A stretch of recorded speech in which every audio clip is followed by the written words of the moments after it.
शेजवळ काव्यप्रेमी गझल मंच तर्फे आयोजित गझल प्रतिभा या कार्यक्रमात मी आणि माझ्या सहकारी सौ मुग्धाताई कुळे आपल्या सर्वांचे स्वागत करीत आहे। सर्वप्रथम आपणा सर्वांना जागतिक मराठी दिनानिमित्त हार्दिक शुभेच्छा।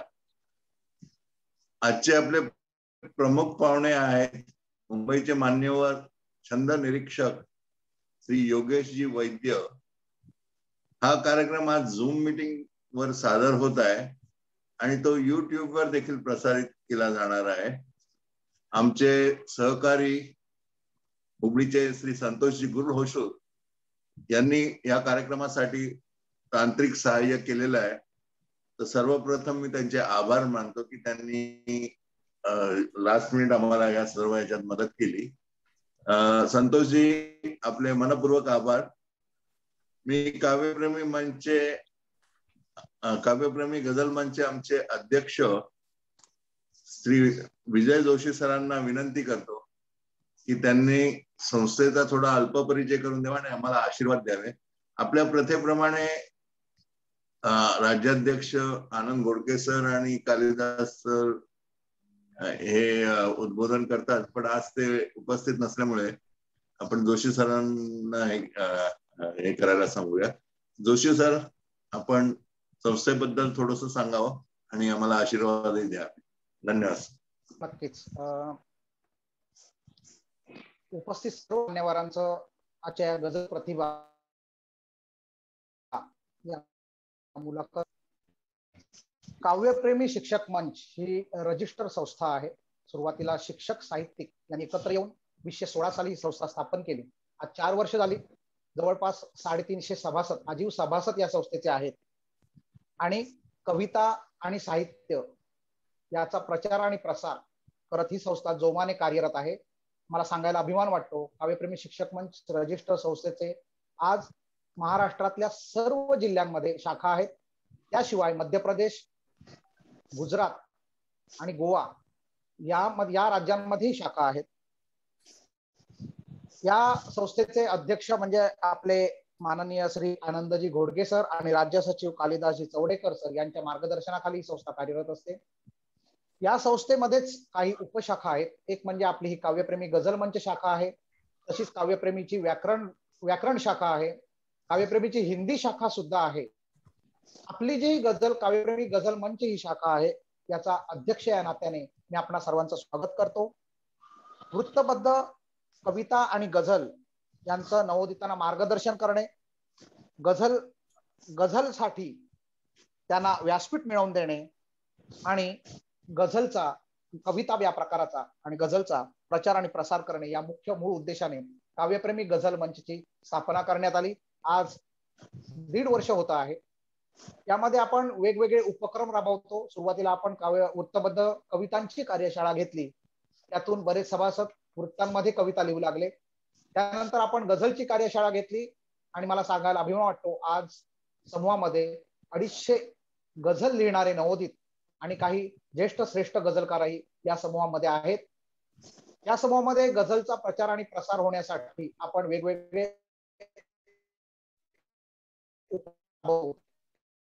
चांगल्या एखाद्या उत्तम गझल त्यावर चर्चा करणं, तरंग, गझल नक्षत्र, गझल प्रतिभातर्फे मुलाखत उपक्रम म्हणजे मान्यवरांच्या मुलाखतीचा उपक्रम आपण घेतो, ज्यामध्ये नवोदितांना मार्गदर्शन मिळतं। गझल संबंधी आपण स्पर्धात्मक उपक्रम इथे घेतो। साप्ताहिक 3 आणि मासिक 3 असे वेगवेगळे उपक्रम गझलच्या माध्यमातून आपण नवोदितांपर्यंत पोहोचविण्याचा प्रयत्न करत असतो। आजचा हा जो गझल प्रतिभा हा उपक्रम आहे, दर महिन्याचा 4था रविवार आपल्या संध्याकाळी 6 वाजता हा निश्चित वेळेनुसार सुरू होत असतो। यामध्ये आजपर्यंत अनेक मान्यवर या उपक्रमामध्ये येऊन गेले। त्यामध्ये प्रशांतजी वैद्य असतील, मधुसूदन नानिवडेकर असतील, निशिकांत देशमुख, सदानंद बेंद्रे, साबीर सोलापुरी, श्रीकृष्ण राऊत, अगदी माधुरी जोशी, जयंत कुलकर्णी, एके शेख आणि आता आपले मान्यवर आहेत योगेशजी वैद्य। त्यांनी मला सांगितलं की ज्येष्ठ अशी पदवी माझ्या नावासमोर लावू नये, हा अर्थात त्यांचा विनम्रपणा असेल, पण आपण आजच्या कार्यक्रमाला ज्येष्ठ आणि श्रेष्ठ असे छंद निरीक्षक योगेशजी वैद्य लाभलेले आहेत। त्यांना विचारताच त्यांनी लगेच होकार दिला, याबद्दल मी त्यांचे मनापासून आभार व्यक्त करतो. आजच्या कार्यक्रमामध्ये त्यांना निमंत्रित करण्याचा आपला मुख्य उद्देश हा आहे की यामध्ये नवोदितांना, समूहातल्या सगळ्याच नवोदितांना लय, छंद, नाद यांच्याबद्दल, यामधून आपण कवितेचं सौंदर्य कशा प्रकारे वाढवू शकतो, सादरीकरणातून कवितेचं सौंदर्य कसं प्रदर्शित करू शकतो, व्याकरण शुद्ध लेखन याची सवय कशी लावून डोळ्याचं सौंदर्य, लय, छंद या दृष्टिकोनातून कसं आपण चांगल्या प्रकारे देऊ शकतो, याबद्दल आपण योगेशजी वैद्य यांच्याकडून ज्ञान घेणार आहोत. त्यासोबतच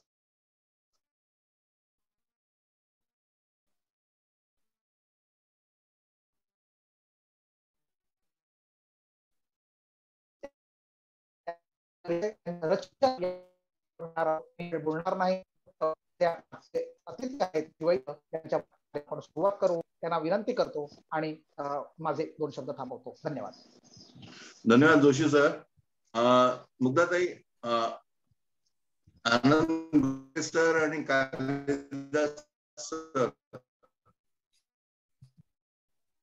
सर स्क्रीनवर दिसत आहेत. अच्छा, मला वाटतं आपण मुग्धाताई कुळे यांना विनंती करतो की त्यांनी आजच्या पाहुण्यांची ओळख करून द्यावी. नमस्कार. काव्यप्रेमी शिक्षक मंच पुरस्कृत गझल मंच आयोजित गझल प्रतिभा हा गझलकारांच्या मुलाखतींचा कार्यक्रम. आज गझल प्रतिभेचे 11वे पुष्प गुंफण्यासाठी आज मंचावर आले आहेत योगेशजी वैद्य सर. त्यांचा आपण परिचय करून घेऊया. योगेशजी वैद्य सर हे मूळचे कर्जत, जिल्हा रायगड येथील. शिक्षण DIE BTech PE Tata power Mumbai येथे वरिष्ठ अभियंता म्हणून 30 वर्ष विद्युत निर्मिती क्षेत्रात सर कार्यरत आहेत. तसेच त्यांचे भारतीय संगीत, तत्वज्ञान, काव्य आणि काव्य छंदशास्त्र हे आवडीचे आणि अभ्यासाचे विषय आहेत. आज आपल्याला ज्येष्ठ छंद निरीक्षक म्हणून घेणारे योगेशजी वैद्य सर या विषयावर छान मार्गदर्शन करणार आहेत. योगेशजी मनपूर्वक नमस्कार. नमस्कार. आज आपण आपल्या मुलाखतीला सुरुवात करूया.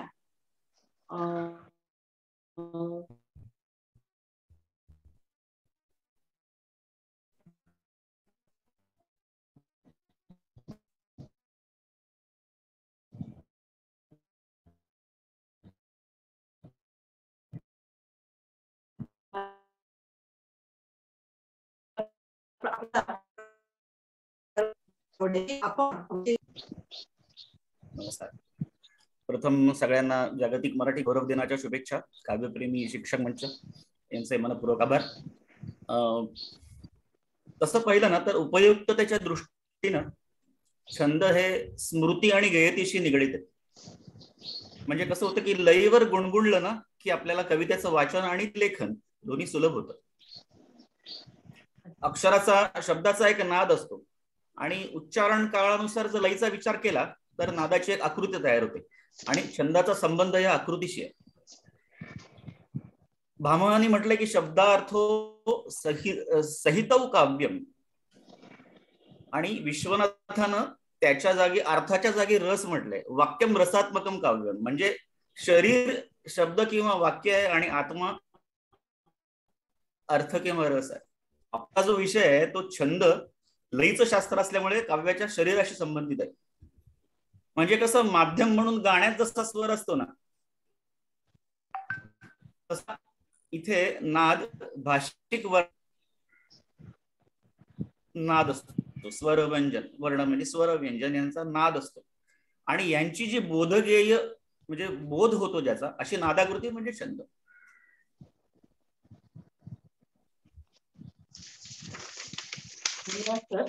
तुमचा जो प्रश्न होता की त्या तत्वज्ञानाचा, संगीताचा गझल लेखनाकडे किंवा एकूणच कविता लेखनासाठी काय उपयोग होतो, तर निश्चितपणे होतो असं त्याचं उत्तर देता येईल.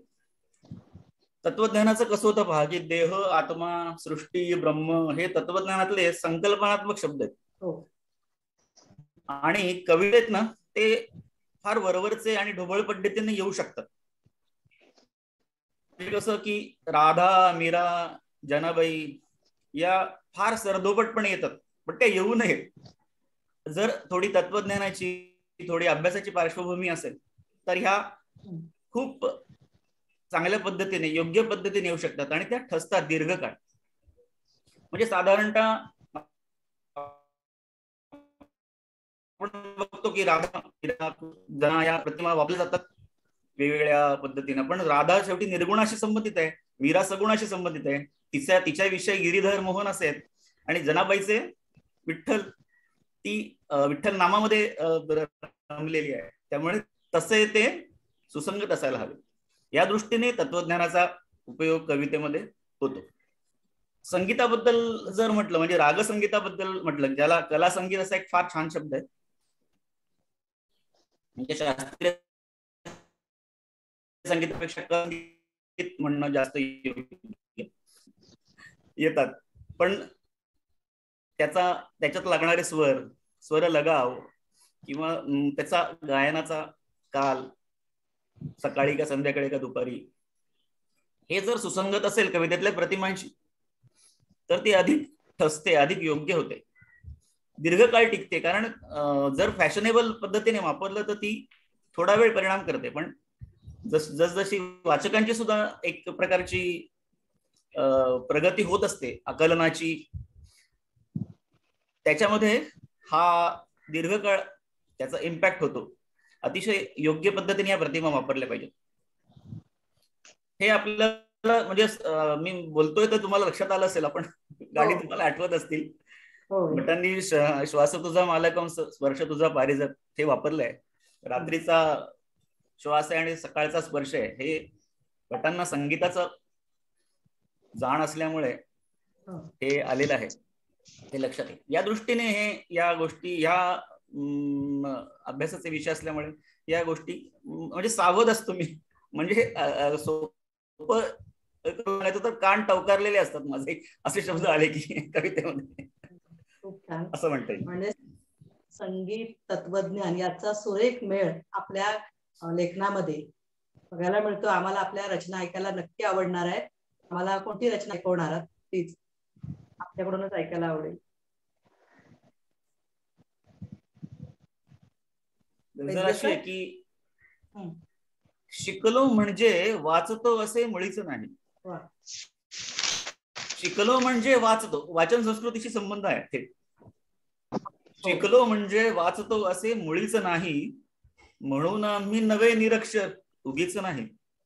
शिकलो म्हणजे वाचतो असे मुळीच नाही, म्हणून आम्ही नवे निरक्षर उगीच नाही. छान छान. पुढे म्हणतोय की मला वाटते तीच बातमी खरी असावी, मला वाटते तीच बातमी खरी असावी, कुठेच म्हणजे कुठेच आली तरीच नाही, कुठेच म्हणजे कुठेच आली तरीच नाही. प्रश्न माहिती पुरते आले खाली बसले, प्रश्न माहिती पुरते आले खाली बसले, इथे तरी इतकी कोणाची एवढीच नाही, इथे तरी इतकी कोणाची एवढीच नाही. सुंदर. स्मरणाचे घर अगदी खाली खाली आहे, स्मरणाचे घर अगदी खाली खाली आहे, मीही नाही तूही नाही कुणीच नाही, कुणीच नाही. शेवटी म्हणतोय की दुःखाचा मागमूस नाही शिल्लक कोठे, दुःखाचा मागमूस नाही शिल्लक कोठे, दुःखामुळे या कोणी आता सुखीच नाही, सुखामुळे या कोणी आता सुखीच नाही. सगळं सुख आहे आज पण खरं सुखी नाही. सुखामुळे या कोणी आता सुखीच नाही, शिकलो म्हणजे वाचतो असे मुळीच नाही, म्हणून आम्ही नवीन निरक्षर उगीच नाही. फार सुंदर सादरीकरण सर, खूप सुंदर. मुग्धाताई, मी एक प्रश्न विचारू सरांना? सर, आपण हीच गजल आपली, आपण जे आता सुरुवातीला जे सांगितले आम्हाला राग संगीत किंवा कला संगीत, तर त्यातले वेगवेगळे राग तुम्ही मालकंस आणि सुरेशजी भटांचा उल्लेख केला, तर एक अभ्यास म्हणून तुमची हीच गजल कुठल्या रागातल्या लयीवर आपण लिहिली का? अच्छा, म्हणजे चाल चाल या दृष्टीने म्हणताय? नाही नाही, आता जेव्हा तुम्हाला ही गझल सुचली असेल हा, तर त्याच वेळेस तुम्हाला त्याचा राग आणि लय पण सुचली होती का? नाही, हा म्हणजे थोडीशी तुमचा जो पहिला प्रश्न होता त्याच्यापेक्षा एकदम वेगळा प्रश्न आहे हा. हे चाल जे आहे ना ते थोडस ह्याच्या नंतरचा भाग असू शकतो. जर लिहिणाराच म्हणजे मिलिंद जोशीचं एक उदाहरण याच्या इथे सांगण्यासारखे, तो स्वतः गायक आहे, संगीतकार आहे, शिकवतो आणि तो गझलही लिहितो, गझल कविता दोन्ही लिहितो. त्यामुळे त्याचं असं होण्याची शक्यता आहे. पण माझं असं ह्या गझलेच्या बाबतीत झालेलं नाहीये. असं फार कमी वेळा झालंय माझ्या बाबतीत. जरी माझा तो आवडीचा छंद असला गाणं ऐकणं थोडस पद्धतीने, आणि थोडं शिकलोही मी गाणं आणि तबला, पण गझल लिहिताना विशेषतः ही अशी गझल, ही सामाजिक आशय असलेली गझल आहे, फारच सुंदर, त्याच्याबद्दल वादच नाही. त्याच्यामध्ये रागाचं येणार नाही. अर्थात ह्याच्यामध्ये आता पुन्हा हा आशय गडद करण्यासाठी मग संगीतकाराची प्रतिभा कामी येईल तिथे, की हा सामाजिक आशय आहे, मग तिथे खूप गोड राग चालणार नाही, जो गोडव्यामुळे सामाजिक आशयाला छेद होऊ शकेल. थोडा तटस्थ असलेला, ज्याची एखादा किरवाणीसारखा राग आहे जो थोडासा तटस्थ असतो, थोडा भक्तीचाच आहे त्याच्यामध्ये, पण थोडा त्याचा एक वेगळा निर्गुणाकडे जाणं असा तो आहे. तर तसा विचार करता येईल. म्हणजे बरोबर आहे, तुझा प्रश्न छान आहे, पण मलाच तो असा विचार करायला भाग पडला त्यांनी. पण संगीतकार हे माझं तसं ऍज अ प्रोफेशन किंवा असा त्याचा अभ्यास वेगळा असा झालेला नाही. आणि हे विजयालाही माहिती आहे की मी नेहमी सांगत असतो हे, की आपल्याला कवितेकडून गझलकडून सादरीकरण करताना तर्ज तरंदुम तहत माहिती आहे आपल्याला, गाणं गुणगुणणं आणि साधं वाचून दाखवणं कविता, त्या छंदामध्ये किंवा आशयाच्या अंगाने, तेही दोन विषय आहेत. पण गाणं करायचं असेल किंवा गुणगुणायचं असेल तर थोडं आपल्याला स्वातंत्र्य घेता येतं छंदामध्ये. हे जर छंदाचा अभ्यास करताना, म्हणजे ते सांगताना सुद्धा मी जे माझ्या बरोबर छंदाचा अभ्यास करण्यातले आहेत अनेक जण, त्यांना मी हे सांगतो की तुम्ही तेव्हा घ्या तुम्ही जेव्हा, पण छंद अगोदर पक्का करताना मग ते सगळं भान पाठवलं पाहिजे, कुठे थांबायचं. छंद पाठवण्यासाठी हे बरोबर आहे. गुणगुणणं आणि गाणं याच्यामध्ये ती शक्यता येते. साधारणतः बऱ्याच ठिकाणी, म्हणजे आता गेल्या काही वर्ष या क्षेत्रात असल्यामुळे गझलकार हा आपल्या धुंदीत किंवा आपल्या मस्तीत गझल लिहून काढतो, शब्दांकन करतो, आणि ती जर चांगल्या संगीतकाराकडे गेली तर त्यातले भाव तो तपासतो आणि त्याला समर्पक चाल देतोय. साधारणतः हे म्हणजे आता तुम्ही जसं म्हणालात की दोन्ही गोष्टी एकाकडे असणं थोडस कठीण, दुर्लभ. जोशींचं नाव घेतलं, मिलिंद जोशींचं, तर तसे फार थोडे,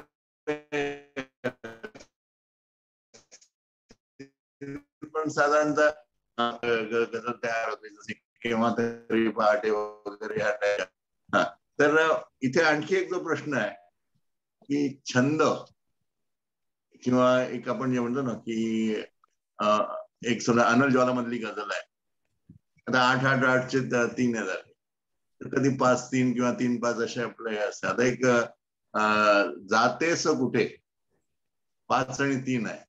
आता जातेस कुठे बरोबर आहे की कुठे जातेस बरोबर आहे, कुठलं लयित आहे? कारण नाही, हा प्रश्न ना म्हणजे मी माझ्यासाठी नाही विचारत, की माझे जे असंख्य शिकणारे बांधव आहेत की कुठूनही असं हे येतं, हे लयीत बसलेलं नाही. लयीत बसलं नाही ना ते मान्य मला, बरोबर, पण लयीत कुठे बसतंय ते लिहून दाखवा ना, तसंही होत नाही. छान प्रश्न आहे. तुम्ही मात्रा वृत्तांचाच विषय, जातींचाच विषय काढलेला दिसतोय. कुठे जातेस गागाल होतं, जातेस कुठे गागाल गाल होतं. नाही नाही, म्हणजे माझं म्हणायचं हे ह्या दोघांचे, ह्या गणाचा, अष्टमात्रिक गणाचा त्या एकूण विसऱ्यामध्ये, आता गझलचा विषय म्हणून त्या विसऱ्यामध्ये कुठे आहे तो, सुरुवातीला आहे, मध्ये आहे, शेवटी आहे, याच्यावर ते त्या संदर्भात ते, आणि ते म्हणून मी नेहमी म्हणतो की गुणगुणत वाचावी, लिहावी, म्हणजे ती चुकत नाही फार. म्हणजे आता हे इतकं सोपं नाहीये, पण ते कुठे जातेस का जातेस कुठे कसं येईल ते त्या विसऱ्यावर अवलंबून आहे. त्या जमिनीवर अवलंबून. म्हणून आणखी स्पष्ट करतो की अनर्ज्वाला समजा हे मात्रावृत्त आहे, म्हणजे तिथे आपल्याला शब्द याच्यात आले पाहिजे त्या सिरीज मध्ये असं जरूर नाही की 8-8चे 3 गण पडले पाहिजे. आणि ते 8-8चे पडत असताना ते थोडस आपल्याला अक्षरवृत्तापेक्षा याला जास्त स्वातंत्र्य आहे. पण जसं मी म्हंटल की जातेस कुठे, त्याच्यामध्ये 2 लघु एकाच्या पुढे एक आलेले आहेत, तर ते जास्त कानाला अप्रोप्रिएट वाटतं की कुठे जातेस, की जिथे 2 गुरु एकत्र येत आहेत. जातेस कुठे मध्ये 2 लघु आले तर काही संगीतकारांचं, काही संगीतकार मित्रांकडून मला असं त्यांनी सांगितलंय थोडं खासगी हळू आवाजात सांगितलं की 2 लघु आले की आम्ही जरा अस्वस्थ होतो. आता त्यांचा दृष्टिकोन आहे. आपल्याला म्हणायला लय सांभाळायला छंदामध्ये असतो त्यामुळे तसं सोपं जातं. पण कदाचित संगीतकाराच्या दृष्टीने 2 लघु, मग तो गझलकार आणि संगीतकार मिळून तो घ्यायचा असतो. मला तयार होतात ते बदलायला. हा पुढे आपल्याकडे दोन्ही हे पर्याय ओपन आहे. छंदाच्या दृष्टीने काही अडचण नाही. कुठला जास्त बरं वाटेल मला?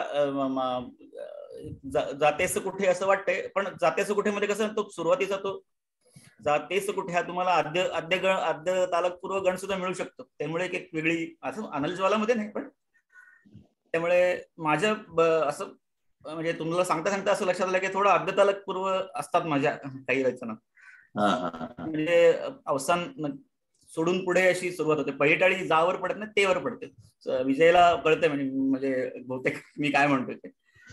तिथे जातेस कुठे येऊ शकतं, म्हणजे तिथे तसा कल असतो. म्हणजे असं अधिक प्रमाणात झालंय म्हणून सांगतो, पण असं काही नाही. त्या जमिनीवर अवलंबून आहे खरं म्हणजे. दोन्ही लयीत म्हणता येतं. जे काही म्हणजे आपण 8 मात्रांचा विचार करतोय तर जे काही कॉम्बिनेशन सर्वात जास्त रचना 8 मात्रांमध्ये होतात, तुम्हाला माहितीये, जातींमध्ये होतात. तर तिथे जे काही थिअरिटिकली पॉसिबल आहे, गणिती पद्धतीने जे काही परम्युटेशन कॉम्बिनेशन पॉसिबल ते सगळं बसू शकतं. असं बघायला गेलं तर शास्त्राच्या दृष्टीने सगळं बघतं. पण मग तिथे सौंदर्य कुठे, कला कुठे येते, त्या मिसऱ्यामध्ये तुम्हाला ते कसं घटकतं. अरे जातेस कुठे येते छान लागते, कुठे जातेस हा पेक्षा जातेस कुठेपेक्षा कुठे जातेस छान लागते, किंवा वाईस वर्सा. तिथे त्या जमिनीवर अवलंबून आहे. छंदशास्त्राच्या दृष्टीने तर अगदीच प्रॉब्लेम नाही. कारण काय म्हणता येईल त्याला, विजयला माहितीये की आता रोज सकाळ संध्याकाळ जर तुम्ही छंदामध्ये असाल तर अक्षरशः कुठलीही 8 मात्रांची कुठलाही गण कसाही फिरवून बसवता येतो, म्हणता येतो, आणि तो कानाला नाही खटकणार याची तरी कानाला खटकणार नाही. पण ती काय गंमत नाही, ते त्याच्यात कला नाही येत कुठे. ते थोडस हेच भान. ह्याच्यासाठी एक फक्त उदाहरण म्हणून सांगतो की उद्या नव्याने किंवा उद्या नव्याने असं घेतलं की उद्या नव्याने घेतलं तर म्हणजे 2 लघु जर येत गेले तर लय चांगली जर सापडत असेल त्या मिश्रामध्ये फायदा. आणि आपण नेहमी म्हणतो ना, आपण आपल्या समाजात विजेता आपण नेहमी म्हणतो की कर्णकटुता, कर्णमधुरता, म्हणजे माधवरावांनीच वापरले शब्द. कर्णकटुता हा निकष. बाकी तुम्ही शास्त्र जेव्हा सजग अवस्थेमध्ये असताना, शरीराच्या उत्तम मानसिक आणि शारीरिक अवस्थेत असतात, त्यावेळेला शास्त्र ठीक आहे. पण बेधुंद अवस्थेत जेव्हा तुम्हाला सुचतंय विषय समोर, तेव्हा कुठे शास्त्र, आणि तेव्हा तुम्हाला सबकॉन्शियस लेवललाच असतं ते, तेव्हा ते पुढे येतं. आणि तुम्ही तो त्या सजगतेमध्ये जो रियाज केलेला आहे, डोळस रियाज, तो तुम्हाला त्या बेधुंद क्षणी कामाला येतो आणि जादू घडते. आपण म्हणतो ना जादू घडते, ही जादू घडते बरं का. म्हणजे ते अजिबात हवेतलं विधान नाहीये. शारंगपाणींच्याच जे पुण्याचे मानसोपचार तज्ञ आहेत, शारंगपाणींच्या एका व्याख्यानात मी ऐकलं होतं की तो सजगतेचा काळ असतो तेव्हा तुम्ही डोळस रियाज केलेला असतो, तेव्हा हा जादुई क्षणांना मदत करतो. त्या दृष्टीने मला वाटतं आज रियाजावर अश्लेषा त्यांचा पण एक लेख वाचला मी, कवितेचा रियाज. तो पण एक छान तुमच्या त्याच्यामध्ये म्हणजे परिवारामध्ये तो फॉरवर्ड करायला हरकत नाही, मी विजयला पाठवीन, किंवा मलाही असेल त्याला. हाच विषय रियाजाचा विषय. खूप छान चर्चा होते. आपल्या पहिली जी रचना, आपण प्रश्न विचारावे. वास्तवतेशी असे निगडीत आपले शेअर खरंच मनाला खूप भावले. आम्हाला समजून घ्यायला आवडेल की छंदाची, आता आपली चर्चा पण छान चालू आहे, छंदाची उपयुक्तता आजच्या काळात नेमकी कशी आहे हे समजून घ्यायला आपल्याकडून आवडेल. सर, छंदाची उपयुक्तता आजच्या काळात नेमकी कशी आहे?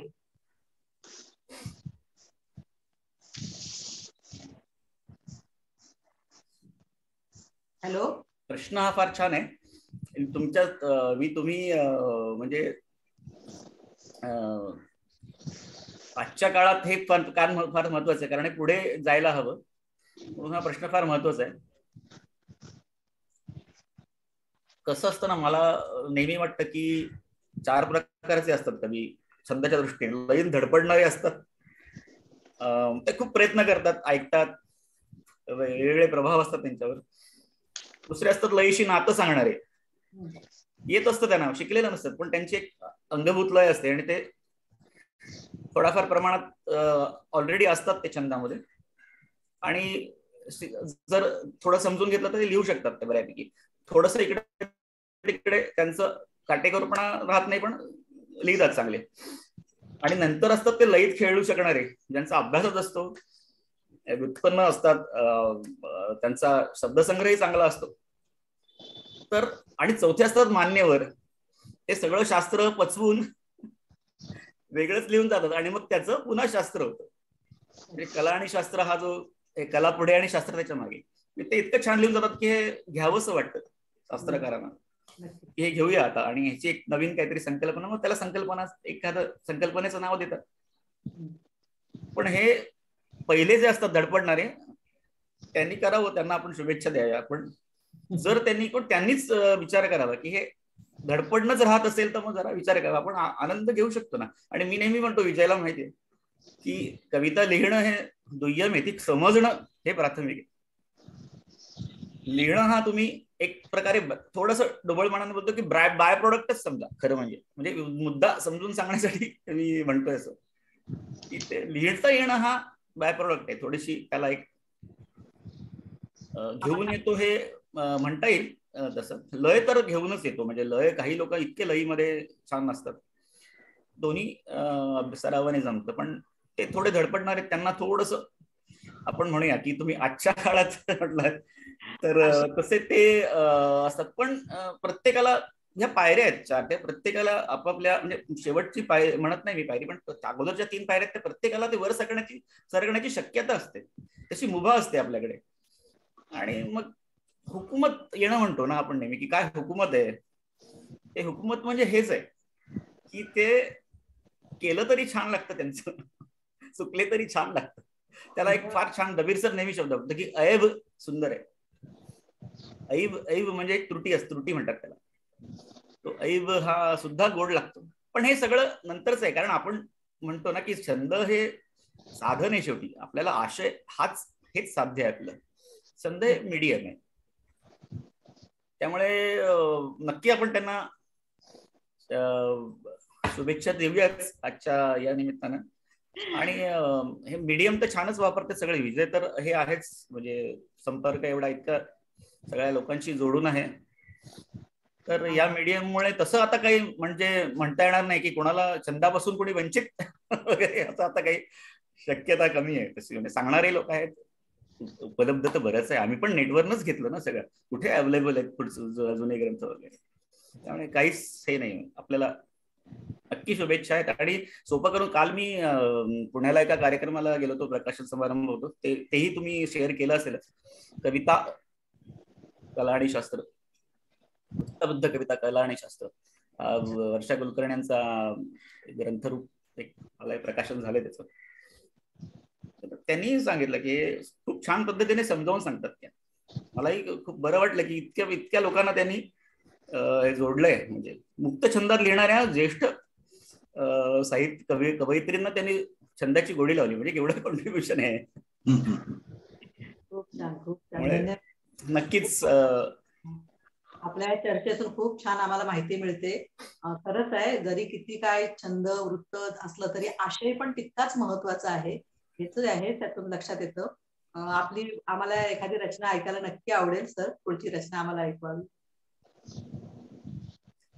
गाताच गझलच घेतोय ना, म्हणजे होय होय होय हो.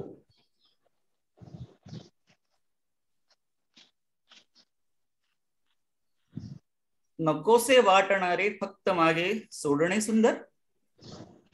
नकोसे वाटणारे फक्त मागे सोडणे सुंदर.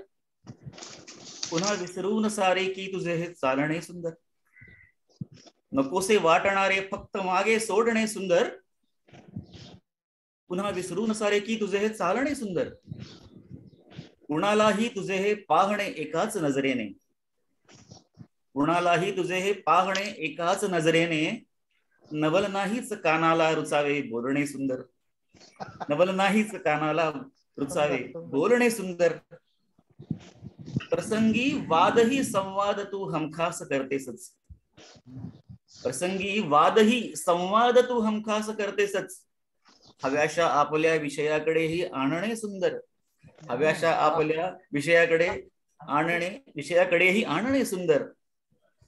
पुढे असं म्हणते की मुळापासून एखादे समजले पाहिजे म्हणशी. मुळापासून एखादे समजले पाहिजे म्हणशी. तुझे हे ऐकणे सुंदर म्हणूनच वाचणे सुंदर. तुझे हे ऐकणे सुंदर म्हणूनच वाचणे सुंदर. शेवटी म्हणते विसरणे हे तुझे देहास झालेले सहज इतके. सहज होणं फार महत्वाचं आहे. विसरणे हे तुझे देहास झालेले सहज इतके. तुझे देवाकडे देवास आहे मागणे सुंदर. तुझे देवाकडे देवास आहे मागणे सुंदर. नकोसे वाटणारे फक्त मागे सोडणे सुंदर. पुन्हा विसरून सारे की तुझे हे चालणे सुंदर. देवाकडे देवच मागायचा असतो हे थोडीशी गडबड आपल्या संस्कृतीत होते. पुन्हा तत्वज्ञानाचाच विषय आहे. सुंदर सर. कवी किंवा गझलकार सादरीकरणाच्या वेळेस तो खऱ्या अर्थाने वाचकाला कळतो. त्याचे विद्वत्ता, त्याचे विचार आणि त्याची जडणघडण. एक छान अशी गझल ऐकल्याचं समाधान आज मिळालं आणि सुंदर सादरीकरण होतं. ह्या गझलेच्या अनुषंगाने बोलायतून छंदशास्त्र आणि याच्याबद्दल हे काय, तर साधारणतः एखादी गझल आपण एखाद्या वृत्तात किंवा अक्षरवृत्तात लिहिली तर त्याच्यानंतर ते बऱ्याच वेळा की छंदात बसत नाही, ह्याच्यात बसत नाही, त्याच्यात बसत नाही असे आपले वरिष्ठ सांगत असतात. पण इथे साधारणतः आपण जेव्हा गझल हे बघतो ती नेहमी आपण जे म्हणतो ना की एक सुरी किंवा एका ह्याच्यात आपण ते म्हणत असतो, किंवा आपण संगीताच्या ह्याच्यात म्हणत झालं तर एक केरवा राग जो म्हणतो तर केरवाच्या रिदम वरती आपण ते म्हणत असतो. पण त्या केरवा शिवाय जपताल, रूपक आणि इतरही काही जे ऑड बीट्स वाले राग म्हणतो तर त्याच्यात ती बसू शकते. म्हणजे एक उदाहरण देतो तुम्हाला की 21 मात्राचं गाल गागा गाल गागा 21 मात्राची एक समजा आपली गझल आहे आणि ती 21च्या ऐवजी 23ची झाली, त्याला आपण एक गा जास्त लावला तर ते राधावृत्त होतोय. तर त्या राधावृत्तामध्ये ज्या गझला होतात तर त्या साध्या आपल्या याच्यामध्ये बसत नाहीत, त्या केरवा ठेक्यात किंवा ह्याच्यामध्ये. तर त्याला तुम्हाला कुठेतरी जपतालच्या सहारा घ्यावा लागतो किंवा रूपकचा घ्यावा लागतो. आता ह्या ज्या काही गोष्टी आहेत ना त्या कदाचित म्हणतात ना ज्या व्यासपीठावरून चर्चा होते तर तिथे या विशेष कन्सिडर केलेल्या नसतात आणि मग त्याच्यातून वाद निर्माण होतो. तर एक कवीला जोपर्यंत हे आहे त्याला लिहू द्यावे आणि वाचणाऱ्यांनी, जशी आता तुमची जी कविता सादर झाली तर वाचणाऱ्यांनी प्रत्येकाने आपापल्या परीने त्याला जज केलाय, त्याला अनालाइज केलाय. तर एक प्रमुख कोण जे आपले हे असतील, परीक्षक असतील किंवा कोण असतील, त्यांनी ते ठरवणं याच्यात गझल येत नाही, त्यांनी ठरवणं की याच्यात लय नाही, त्यांनी ठरवणं याच्यात विचार नाहीये. तर ते काही वेळा न पटणारं असतं. त्याच्याबद्दल तुमचे काय मत आहे? हा तुम्ही मंजू घोष आणि राधाचा विषय काढलात ना, हा पुन्हा तेच मगाचा जो प्रश्न होता ना की ते संगीतकाराच्या थोडं याच्यामध्ये येतं. त्या लिहिणाऱ्यांनी मंजू घोषा की राधा आहे याचा विचार करू नये, त्यांनी त्याचा आशयच मांडावा. पण तो शेवटचा अधिकचा गुरु आहे ना तो खरं म्हणजे मिलिंद जोशी किंवा विनय राजवाडे, आपण विजयला आठवत असेल, विनय राजवाडेंना आपण बोलवलं होतं एका याच्यामध्ये, वर्कशॉपमध्ये. त्यांनी हा विषय फार छान मांडला होता. त्यांचाही अभ्यास आहे, उर्दू बहरांचाही अभ्यास त्यांचा आहे. त्यांना तो कुठला ताल वापरायचा हे किंवा मग अर्थपूर्ण पॉज घेऊन हे सगळे मुभा असते संजय. म्हणजे ते थोडेसे, मी कधी म्हणतो गमतीने की तुमचं बरं आहे, तुम्हाला थोडी मुभा असते आणि तुम्ही लोकांपुढे येता, कवींपेक्षा संगीतकार पुढे येतात आणि ती त्याची ओळख होऊन जाते. म्हणजे जसं गाणं लताबाईंचं होतं, हृदयनाथांचं होतं. कवीचं ना थोडं, आता त्यावेळेचे कवी तसे इतके मान्यवर होते त्यामुळे लक्षात ठेवतात लोक चोखंद, पण शक्यतो लताबाईंचं गाणं आणि आनंदही असतो त्याच्यामध्ये कवीचा. असं काही ओळख ती लताबाईंचं गाणं झालं, हृदयनाथांची चाल झाली म्हणून नसतं. पण थोडा संगीतकाराकडे याच्यामध्ये जाणारा प्रश्न आहे. मी त्याचा, ते एवढं एक मोठं दालन आहे की त्याचा असा खूप, आता मी तुम्हाला सांगू नाही शकणार की ते कशी सांभाळायची. निलेश पंडित त्याच्यावर चांगलं बोलतो, तो स्वतः चाली देतो. विजयला निलेश पंडितांची ओळख असणारच बहुतेक. आणि जर अभ्यास असेल एखाद्या, म्हणजे गायक आहे आणि तो गझलकार किंवा कवी, मध्ये थोडं शास्त्राच्या दृष्टीने जर कोणी विचार, अर्थात आपल्याकडे विचार कोणी केला नाही असं नसतंच खरं म्हणजे, तर मी एक पुस्तक सुचवू इच्छितो की बाबूराव जोशी म्हणून, त्यांचं पुस्तकच म्हणजे छंदशास्त्र आणि संगीत असेल. आणि मी प्रामाणिकपणे सांगतो की त्यातला जो संगीताचा जो ते परिशिष्ट जो काही भाग आहे तो अजून मी तितक्या आस्थेने अजून बरोबरच चाललेला आहे. तिथे काही गोष्टी मला जेवढ्या मिळतील तेवढ्या, पण मला ते, मी संगीतकार नाही हे थोडस भान ठेवावं लागतं. म्हणजे कविता काहीतरी एक पक्क असायला हवं असं म्हणतो आपण. एक परंपरा नक्की करा तुमची, एक कुठली विधा तुमची पक्की करा, मग बाकीचं येईल तसं येऊ द्या. त्यामुळे थोडं जर म्हणजे गाण्याचा अंग असलेल्यांना जर लिहायचं असेल तर त्यांना ते पुस्तक उपयोगी, दुर्मिळ आहे, पण माझ्याशी संपर्क केला तर मी ते त्याचं फोटोकॉपी देऊ शकेल. कसं करावं. आणि संगीतकार मिलिंद जोशी, विनय राजवाडे तर दोन उदाहरणं आहेतच आपल्याकडे, त्यामुळे तोही प्रश्न नाही. कार्यक्रम चालू आहे, नंतर करतो. मुग्धाताई एक मला वाटतं फोन अटेंड कर. मुग्धाताई, मला वाटतं नवोदितांसाठी अजून एक तो राहिला, एक त्यातला थोडा राहिला की अमुक अमुक विषय मला अमुक अमुक छंदामध्ये, अमुक अमुक वृत्तामध्ये येत नाही आहे हे करण्यापेक्षा अगोदर आहेत ते सोपे, आनंदकंद आहे, भुजंगप्रयात आहे, ते करावे, त्याच्यामध्ये करावं. एकदा त्याचा हुरूप आला, त्याचा छंदाचे संस्कार झाले की मग बाकीच्या लईमध्ये मेनका मंजू घोषामध्ये सुचू शकतो. देवप्रिया तर फारच प्रिय आपल्याला प्रश्न विचारा असं वाटतं, त्याच्यात सुरुवात करावी. काय कवींना छंदाची गोडी लागावी यासाठी काय करता येईल आपल्याला? हा, थोडं मी अर्ध उत्तर देऊन टाकलं खरं म्हणजे. त्याला थोडी पुढे म्हणतो की जसं अक्षरगण वृत्त सांगितले मी, आनंदकंद आणि भुजंगप्रयात आहे, तशी पादकुलक बालानंद सारखी घ्यावी वृत्त, मात्र वृत्त घ्यावीत आणि त्याच्यामध्ये लिहावं. आणि खरं म्हणजे ना, छंदाचा इतका सुद्धा ना, म्हणजे मला असं कधी कधी वाटतं ना विचार करताना की गणिताचं थोडंसं, गणितासारखं कसं आहे ना, ते शिकवायला चांगले शिक्षक नसल्यामुळे त्याची भीती वाटते. तसं काहीसं काही झालंय का? प्रामाणिक छंदाकडे बघू पाहणाऱ्या लोकांसाठी, कवींसाठी म्हणतोय मी, ज्यांना सबब द्यायचे की आम्हाला फक्त छंदच लिहायचंय, तुमचे बंधन नको वगैरे, त्यांच्यासाठी नाही. पण ह्याची जी छंदाची जी काही भीती वाटते, ते बंधन वाटतं ना, त्यासाठी हे म्हणता येईल की ते सोप्या वृत्तापासून सुरुवात करा. आणि खरंच म्हणजे आपल्याला, आपण भारतीय म्हणून आपण खूप नशीबवान आहोत. आपल्या लताबाई आशाबाईंमुळे काम तयार झालेले आहेत सुरेलपणासाठी. जरी आपल्याला शास्त्र कळलं नाही, गाता येत नसलं तरी सुरेल गातो की नाही आपल्याला कळतं.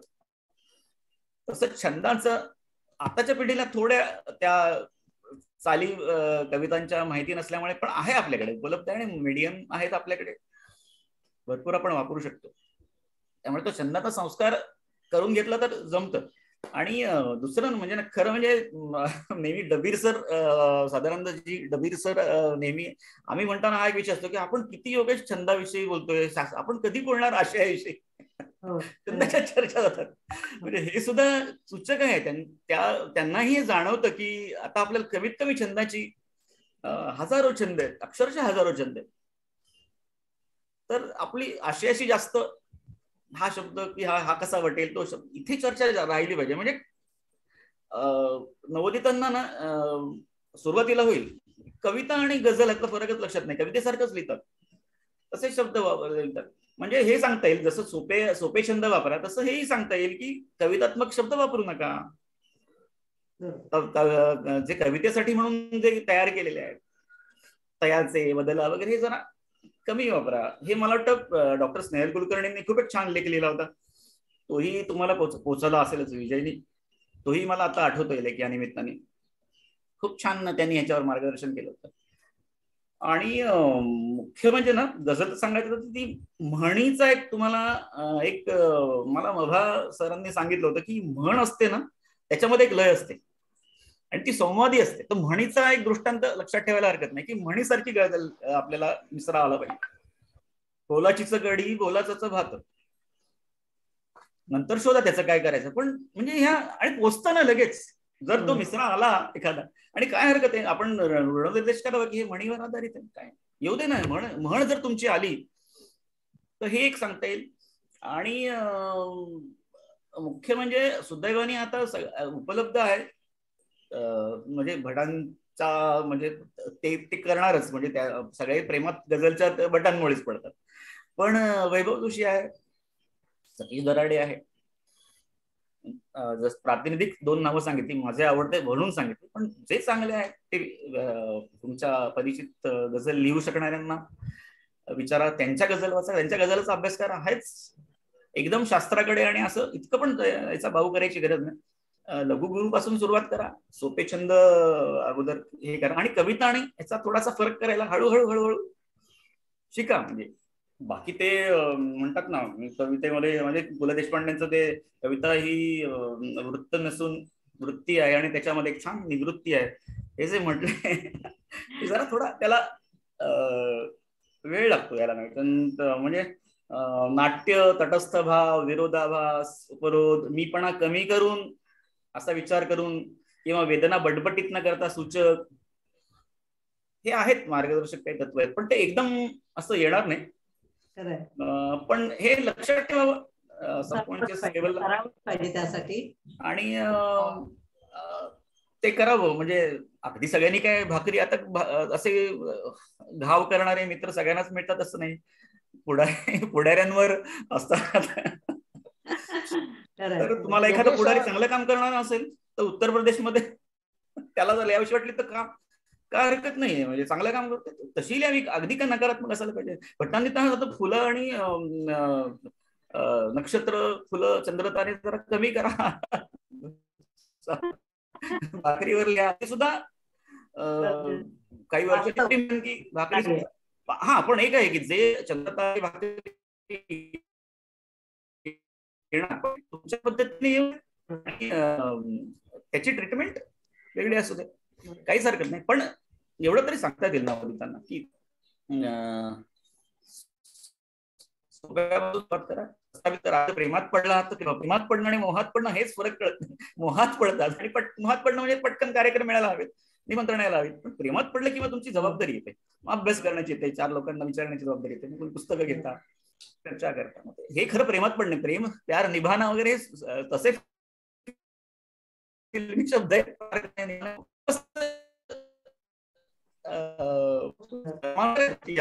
सोप्या भाषेत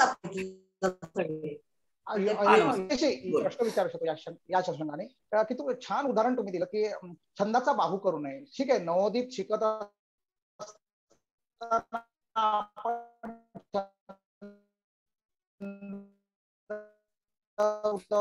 झाला पाहिजे, त्यामध्ये आशय असला पाहिजे.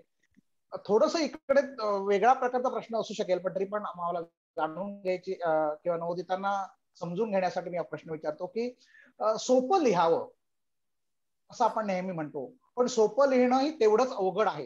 याबद्दल थोडंसं नवोदितांना मार्गदर्शन करावं. आता मी म्हणीचं सांगितलं ना, तर म्हणी तशा लोकमानसात रुजलेल्या आहेत आणि तशा आपल्याला माहिती आहे. तर तो एक मार्ग आहे. तो एक सोपेपणा येऊ शकतो. आणि दुसरं म्हणजे एकदा छंदामध्ये फिरायला लागलं ना की तुम्ही तुमचं लिहावं. आपण काय ना सुंदर लिहायला जातो, भाव त्यातलं येत नाही. आपण सुंदर लिहायला, आणि हे म्हणजे खरं म्हणजे अक्षरशः कुठल्याही विषयावर आनंद, म्हणजे अशा गळ्यावर जसं गाणं चढतं तसं मनावर चढलेल्या छंदामध्ये ना कुठल्याही विषयात पाडू शकतात गझल, पाडू शकतो आपण गझल. पण ती सरावाची आहे की सादरीकरणाची आहे, आणि ती सादरीकरणाची असेल तर ती पुस्तकातली आहे की मंचाची आहे, ती पुस्तकात घ्यावी का हा विचार पण पुढे येतोच तिथे. त्यामुळे हेच पुन्हा सोपं करून म्हणजे असं सोप्यामध्ये म्हणजे अशी कुठली अशी सोपी नाही त्या मानाने, त्याच्यामध्ये काहीतरी खोली असली पाहिजे. शब्द सोपे, शब्दाचा प्रवाहीपणा, शब्दाचा अलंकारिक शब्द नको, ते शब्द उगाच मारवा मलकंस नको, उगाच राधाकृष्ण नको. पण येऊ दे, हा मी तसंही म्हणणे, मी I am not negative about it. सुरुवातीला येऊ दे, पण ते तुमचं सांगणार पाहिजे ना कुठेतरी, आणि सांगता कसं हे सुद्धा. आता सगळ्याच क्षेत्रामध्ये जर गटबाजी आहे किंवा काय आहे तर इथे का नसेल, पण थोडस तुम्ही तुमचंही तुम्हाला कळलं पाहिजे की तो तुमच्यासाठी तुम्हाला त्या बघत असेल तोही बदलले. त्यामुळे थोडं सावध राहून थोडस म्हणजे कसं, ज्याला ब्रह्म कळलंय त्याच्याकडूनच स्वरूपाचं ज्ञान घ्यावं, तसंच आहे. ज्याला चांगली गझल जमली आणि तो जर असेल सांगणारा त्याच्याकडनं घ्या, हा उत्तम मार्ग. नाही तर आपलं चालूच आहे. कलियुगाचा फायदा फार आहे की लवकर येतं सगळ्यांना. सांगतो, जर प्रामाणिकपणे प्रयत्न केला ना तर कलियुगाचा एक फायदा आहे की एवढ्या सत्ययुगात येत नसे, खूप करावे लागायचे, खूप तप करावं लागायचं, एका पायावर 12 वर्ष वगैरे वगैरे. ते खरंय, आता एवढं नाहीये, तुम्हाला येतं. म्हणजे सांगण्याचा मुद्दा असा की लवकर तुम्ही जितकं तळमळ तुमची, आज फार छान शब्द आहे, आज लागली पाहिजे की तुम्हाला येतातच. नियमच आहे तो, खरं म्हणजे कर्मसिद्धांतच म्हणायला पाहिजे. मोठा शब्द वापरतोय पण तरी मला जाणवतं असं की आज असेल ना तर मार्गदर्शन करणारे भेटतातच. विजयला मला वाटतं हे पटलं असेल, आज शिकण्याची आज असेल ना, फार छान शब्द आहे, ती लागली पाहिजे, मग ते गुरु मिळतो तुम्हाला. मार्गदर्शक म्हणूया, अगदी गुरु मार्ग मिळेल, मार्ग मिळतो. मला तरी आहेच, म्हणजे सुरुवातीला ते म्हणजे मिसऱ्यांमध्ये शब्दाच्या शब्द खाली ठेवून शिकून घेतलेलं आहे. ती धडपड सुरुवातीची खरंच आहे. योग्य पद्धतीने सांगितलं पाहिजे हे मात्र जरा थोडस. म्हणून मी वर्षा कुलकर्ण्यांचं सांगितलं की त्यांनी इतक्या जणांना याचा छंद लावला आणि त्यांनी प्रगती इतकी छान केली, हे असं थोडस व्हायला हवं. खूप छान. नवोदितांसाठी निश्चितच उपयुक्त टिप्स आपण सांगितल्यात की म्हणजे शब्द साधे सोपे असले पाहिजेत, पण त्याच्यामध्ये आशय आपल्याला समोरच्यापर्यंत पोहोचवता आला पाहिजे. इतकं म्हणजे साधं जरी असलं तरी त्याच्यातला आशय उच्च असला पाहिजे. खूप छान विचार. आणि मला फक्त छंदाच्या दृष्टीने मला 2 नावांचा उल्लेख करावासा वाटेल की जनार्दन म्हात्रे. छंदाच्या दृष्टीने त्याने मला खूप सुरुवातीला छान बोट धरलं माझं, आणि आशयाच्या दृष्टीने माझा अत्यंत आवडता गझलकार म्हणजे प्रदीप कुलकर्णी. गझलकार कवी, अत्यंत क्लिनिकल, त्याचे जे मिसरे आणि जे कवाफी येतात, जी शक्यता त्याच्या गझलमध्ये दिसते, कुठलेही घ्या तेवढ्याच सफाईने क्लिनिकल गझल. असं थोडा इंग्लिश शब्द वापरला तर हरकत नसतो मुद्दा, पण ते माझे त्या 2 मित्रांचा मला विशेष उल्लेख करावासा वाटतो. बाकी आहेच प्रत्येकाकडनं मी काय काय घेतलं एक एक ते मी सांगू शकेन की विजय तुझ्याकडून नाही घेतलं, वैभव तुझ्याकडून नाही घेतलं, असं मला थोडं अनालिटिकल थोडं ब्रेन काम कधी करतो जास्त, तर मला सांगता येईल. पण हे 2 मला विशेष आता उल्लेख करावासा वाटला तर त्यांनी केलं छान, मला सांगितलं. मुग्धाताई 1 मिनिट मला जरा विचारायचं आहे. आपल्या याच्यामध्ये एक रेफरन्स आहे की कवितेसारखी गझल होते.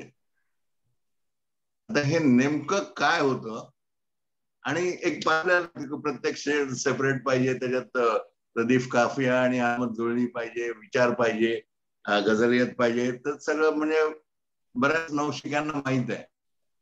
पण त्याही पुढे जाऊन की गझल आणि कविता नेमका फरक काय, म्हणजे तुम्ही सांगा आम्हाला की हे झालं म्हणजे ही कविता आहे आणि हे झालं म्हणजे एक गझल आहे. फार अवघड प्रश्न आहे. कसं खरं म्हणजे हा याच्यावर एक काही लोकांनी लेख लिहूनच त्याची आणि शेवटी सबमिट केलंय की तरीही आम्ही सांगतो हे स्वतःच शोधा असं पण सांगितलं. पण तरी म्हणजे कसं मामा आला आणि आनंद झाला असं पण म्हटलं, समजा आला आला मामा आला असं म्हटलं. पण तो मामा आल्यामुळे आईच्या डोळ्यात पाणी आलं, इथे गझल. आम्हाला आनंद झाला, आईलाही आनंद झाला, पण आई पदराने डोळे पुसते. आम्ही त्यांनी आणलेल्या त्या सामानाभोवती गिरट्या घालून काय आहे ते, कधी एकदा ही उत्सुकता कवितेत येईल, पण ते पदराने डोळे पुसणं आहे ते मला वाटतं ते हा फरक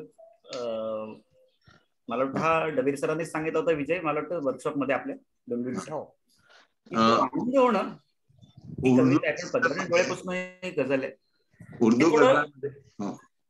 आणि मी सांगितलं मार्गदर्शक तत्व सांगता येतात. जसं जरी म्हटलं ना आपण की छंद, आणि खरंही आहे ते की छंद शिकवता येतात, छंदशास्त्र सांगता येतं, विद्या ही येते आणि कला ही उत्पन्न होते. तर छंदशास्त्र सांगता येतं तसंच ह्या सगळे व्याकरण तुम्हाला, पण असे तुम्हाला उचलावा लागतो असं जे म्हणतात ते खरं सुद्धा काही अनुभवाच्या जोरावर तुम्हाला मार्गदर्शक तत्व जे स्नेहल कुलकर्ण्यांच्या लेखात त्यांनी खूप हे केलंय, मुद्दे मांडले, तसं ते सांगता येईल की कवितेतले शब्द टिपिकल जे असतात मज वगैरे वापरा,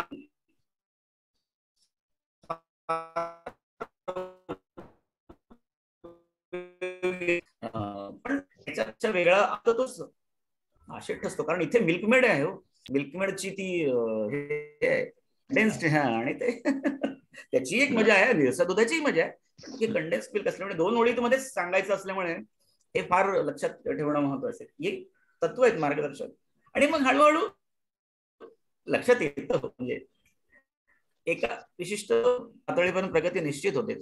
फरक हे होते का असं. मतल्याचं शेर आपण जेव्हा लिहितो तर पहिल्या ओळीत एक समजा विधान असतं आणि दुसऱ्या ओळीत एक किंवा भाष्य असतं. तर हा एक समजा गझलेचा एक फॉर्मॅट झाला, आणि आपण पटकन कोणालाही म्हणतो की नाही नाही गझल नाही, तुझी कविता आहे. तर आता हे एक पॅटर्न झाला की मतल्याच्या पहिल्या ओळीत एक विधान आहे आणि दुसऱ्याच्या त्याच्यावरचं भाष्य किंवा एक फिलॉसॉफी आहे.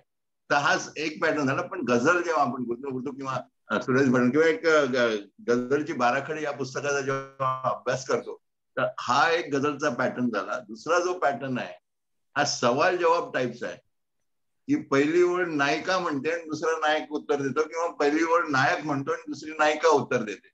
आता हे देखील गझलचं पॅटर्न आहे. उदाहरणच द्यायचं झालं तर प्यासा मधलं जे आपण गाणं समजतो पण ती गझल आहे, हम आपकी आंखों में इस दिल को बसा देंगे, हम मूंद के पलकों को इस दिल को गिरा देंगे.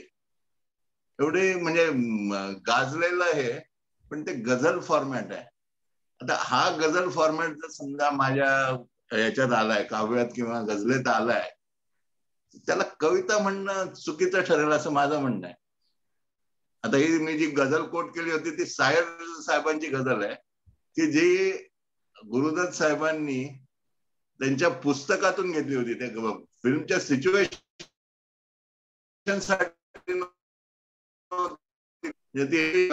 होती. तर हा दुसरा प्रकार झाला. आणि तिसरा जो आपण मराठीत जे म्हणतो ना की आपल्या लावण्या किंवा तमाशा किंवा ह्याच्यामध्ये सवाल जवाब, तर अगदी तो सवाल जवाबही हा गझलचाच प्रकार आहे. फक्त गझल मध्ये इथे काय आपण फॉलो करायचं आहे की रदीफ, काफिया, अलामत आणि विचार, की त्या 2 ओळीतच तो संपला पाहिजे, की त्याला पुन्हा तिसऱ्या ओळीचं तिकडं नको,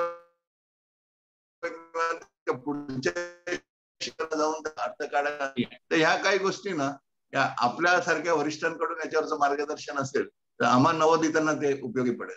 अगदी नेमकं सांगायचं ना मिलिंदजी, तर असं सांगता येईल की आकृतीबंधही आवश्यक आहे आणि आशय आवश्यक आहे. आशय गझलियत जो म्हणतो आपण, गझलचा खास शब्द, तो गझलियत एखाद्या दोह्यामध्ये सुद्धा असू शकते, एखाद्या श्लोकामध्ये असू शकते.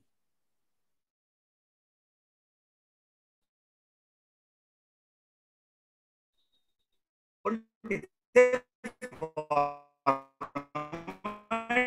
कविता असतात. पण ह्याला छंदशास्त्राने याची दखल घेतली आहे बरं का.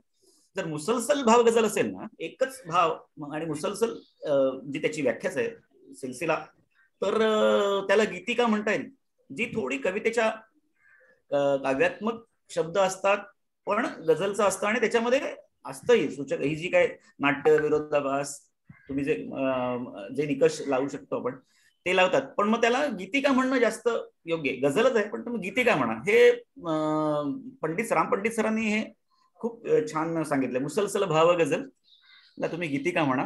छंदशास्त्राने याची दखल हिंदी मराठीत माझ्या तरी वाचण्यात आली नाहीये, पण हिंदीमध्ये त्याला गीतिका म्हटलंय. आणि म्हणजे हे स्वतंत्र पण अस्तित्व आहे आणि आकृतीबंध आहे आणि हे पण आहे, एकच भाव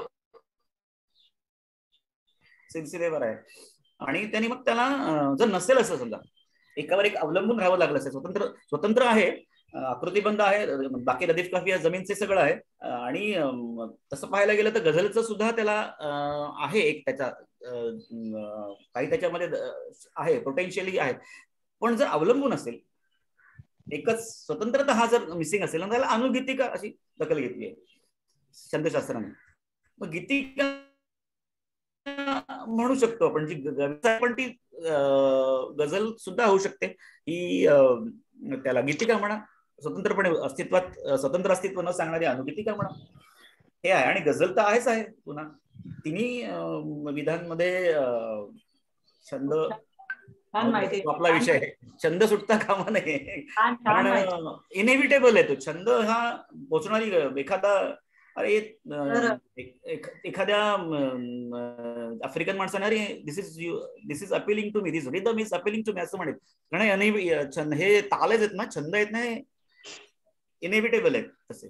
त्या मानाने मग आशय आणि स्वर हे थोडे. तर आपली एखादी रचना ऐकायला आम्हाला आवडेल. थोडा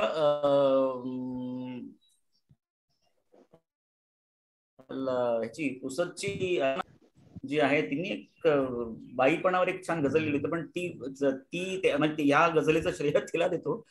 इन्स्पिरेशन तिची गझल आहे की, का समुद्राला तरी कळतात बाया, का समुद्राला तरी कळतात बाया, वाहत्या साध्या नद्या असतात बाया, वाहत्या साध्या नद्या असतात बाया. पुढचा शेर असा की, ते स्वतःशी बोलता नाहीच आले, ते स्वतःशी बोलता नाहीच आले, जे स्वतःला नेहमी म्हणतात बाया, जे स्वतःला नेहमी म्हणतात बाया. स्वतःलाही बोलता आलेलं नाहीये. जे स्वतःशी बोलता नाहीच आले, ते जे स्वतःला नेहमी म्हणतात बाया. ना शरीराला सुद्धा समजत कधीही, ना शरीराला सुद्धा समजत कधी, ते कसे इतके सहज शिकतात बाया, कसे इतके सहज शिकतात बाया. फारशा रमल्या जरी नाही कशातच, फारशा रमल्या नाही कशातच, रोज एकांतामध्ये दमतात बाया, रोज एकांतामध्ये दमतात बाया. काम वाघासारखे करतात इतके, अजिबात म्हणजे अतिशयोक्ती नाहीये. काम वाघासारखे करतात इतके, आणि बायांसारख्या हरतात बाया, आणि बायांसारख्या हरतात बाया. छान छान. का समुद्राला तरी कळतात बाया, वाहत्या साध्या नद्या असतात बाया.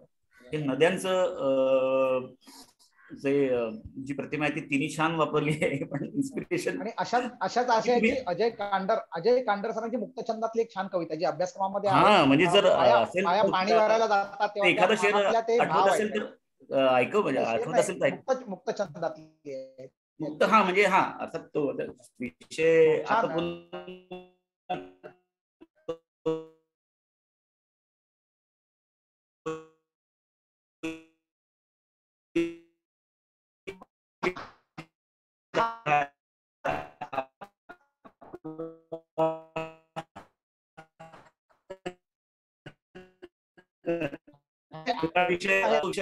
आपण माधवराव साठेंचं भाषण ऐकलं, त्यांनी सुद्धा खूप परखड टीका केली आहे त्यांनी मुक्तछंदाचं पण त्यांनी असं म्हटलं नाही की मुक्तछंद मी काही त्याला हे नाही करत. पण त्याला मी जरा थोडस मला सांगायचं होतं, कारण हा मला अपेक्षित होता प्रश्न की मुक्तछंदाविषयी. आणि मुक्तछंद हा म्हणजे सूत्ररूपाने सांगायचं तर मुक्तछंद हा छंदमुक्त नाही, म्हणजे किमान मुक्तछंदातले 4 प्रवाह आहेत. त्यातले 3 प्रवाह मात्रिक, छांदस आणि गद्योच्चारी, हे 3 मुक्तछंदातले प्रकार आहेतच आहेत छंदाशी नाता सांगणारे. चौथा जो मुक्त गद्य शैली आहे ना, तो जरा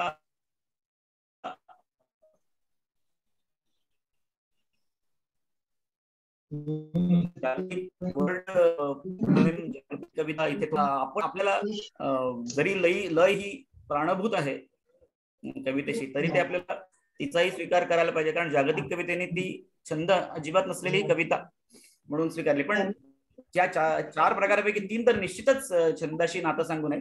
तर मी म्हणतोय की एका दीर्घ काव्य परंपरेशी थेट दुवा आहे हा आपला छंद. आणि अक्षरसंख्येपासून सुरुवात झाली. म्हणजे सुरुवातीची अक्षरसंख्येचा विचार करून होती. वेदकाळ आणि वेदपूर्व सगळं वेदापासून सुरुवात झालं नाही, वेदकाळाच्या आधीपासूनही काही छंद होते, स्वरावटी होत्या समाजामध्ये. तर त्या वेदपूर्व काळापासून आणि अगदी आता जी काही भाषेचं स्वरूप आहे त्याचा थोडासा आधीचा काळ, त्याला अपभ्रंश काळ म्हणतात. त्या अपभ्रंश साहित्यच एवढी मोठी त्याला हे दिली आहे, त्याची दखल घेतली. त्या अपभ्रंश साहित्यामध्ये दोहे माता फक्त आलेत आणि त्यांनी पुढची आपली अक्षरगणवृत्तांची वाट सोपी करून दिली. तर त्यामुळे मला असं वाटतं की ते छंद परंपरेचं हा उत्क्रांत आहे. अक्षरसंख्येचा आधारित अक्षरछंद आणि मुक्तछंद हा आपल्याला एक ही दीर्घ परंपरा. आणि मुक्तछंद लिहितोय म्हणजे आपण छंदाचाच हे सांगतोय, दुवा सांगतोय, हे लक्षात घेतलं पाहिजे. आणि जर शिकलं, बुजुर्ग नेहमी सांगतात, जर छंदामध्ये जर तुम्ही लिहिलात ना तर तुमचा मुक्तछंद अधिक अर्थपूर्ण होईल, अधिक तुमचा तो पोचेल. आणि तुम्हाला आशयच पोचवायचा आहे ना, तुमचं तेच तुमची मुख्य हे आहे ना, तर छंद तुम्हाला त्याच्यासाठी सहाय्यभूतच ठरतात. जरी मुक्तछंद असला तरी छंदाचा अभ्यास तुम्ही लिहा ना, मुक्तछंदच लिहा, पण छंदाचा अभ्यास केला तर होईल. आणि म्हणजे खरंच मुक्तछंदाचं मान्यवरांनी एक्सक्लुसिव्ह पूर्णपणे मुक्तछंदाचे काव्यसंग्रह काढलेत. म्हणजे तो आपण त्याच्याकडे असं बघताच कामा नाही, पण तो शेवटी कसा आपल्याला हवा असा वाटणार तरी सुद्धा तो परंपरा सांगतोय, तो आधार आहे आपला. छंद हा आधार आहे. हे किती छान आहे, किती अभिमानास्पद आहे. तर योग्य गोष्टींचा अभिमान बाळगायला काही हरकत नाही. आणि मक्तेदारी तर नाहीच नाही, छंद ही कोणाची मक्तेदारी नाही, ना मुक्तछंद ना छंद. हे उत्साह वाढवणार आहे मला वाटतं की परंपरेचं नातं. आणि आपण असतो बरं का, म्हणजे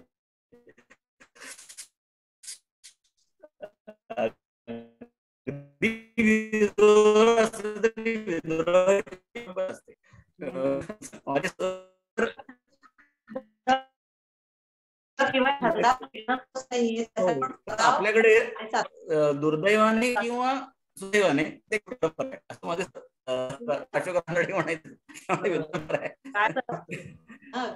गझल लिहिणं असतं आणि त्या छंद शिकून घेतो. मला असं करायला आपल्याला आवडेल, गझलमुळे छंदाची आवड अशी कवींमध्ये निर्माण झाली, हे खरं आहे का? आपल्याला काय वाटतं यावर?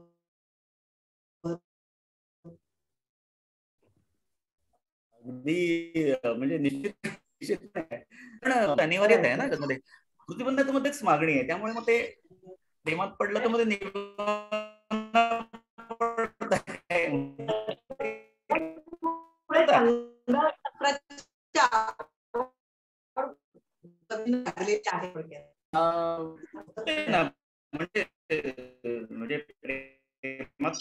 गझल भटच म्हणाले, मी आमच्या एका ऐकायला आम्हाला आवडेल सर. पण तू छंदप्रेमी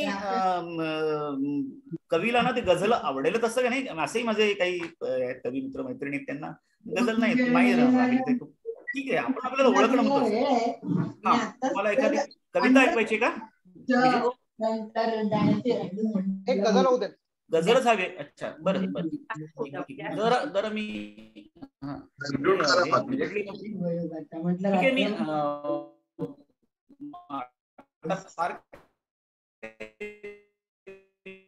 विचार करत नाही समोर की चालतो जोरामध्ये बाहेरचा व्यवहार माझा, चालतो जोरामध्ये बाहेरचा व्यवहार माझा, कांबळे लोटीनी वाटी शेवटी संसार माझा.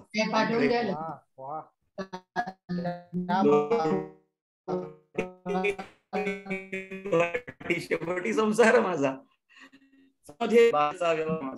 लोटीनी वाटी शेवटी संसार माझा. मी जरी चंचल दिवा मिरवीत फुटकळ रोषणाई, मी जरी चंचल दिवा मिरवीत फुटकळ रोषणाई, मोजता येणार नाही एवढा अंधार माझा, मोजता येणार नाही एवढा अंधार माझा. आणि तातडी बरोबर आहे का? मी जरी चंचल दिवा फिरवीत फुटकळ रोषणाई, मोजता येणार नाही एवढा अंधार माझा. आणि तातडी उपचार करण्याची नको इतक्यामध्ये, तातडी उपचार करण्याची नको इतक्यामध्ये. नवे लक्षण म्हणा आहे जुना आजार माझा, नवे लक्षण म्हणा आहे जुना आजार माझा. बातम्या ऐकायला येतात आता. हा अगदीच आजच्या युक्रेन आणि रूस युद्धावर आहे, पण असेल ठीक आहे. जरी थोडस तरी ती दीर्घजीवी तरी व्हावी अशी प्रत्येक कवीची गजल.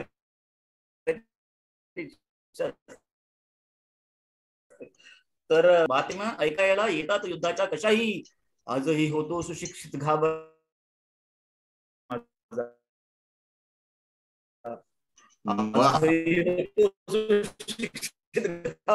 बेकार माझा.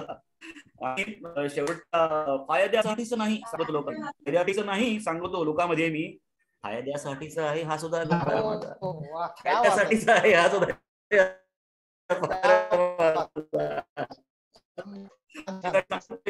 पण फायद्यासाठीच आहे हा सुद्धा व्यवहार माझा. कांबळे लोटी वाटी शेवटी संसार. हात फिरवला नाहीये पण म्हणजे सुंदर, सहज सुंदर शेर आहे, छान भावणारे.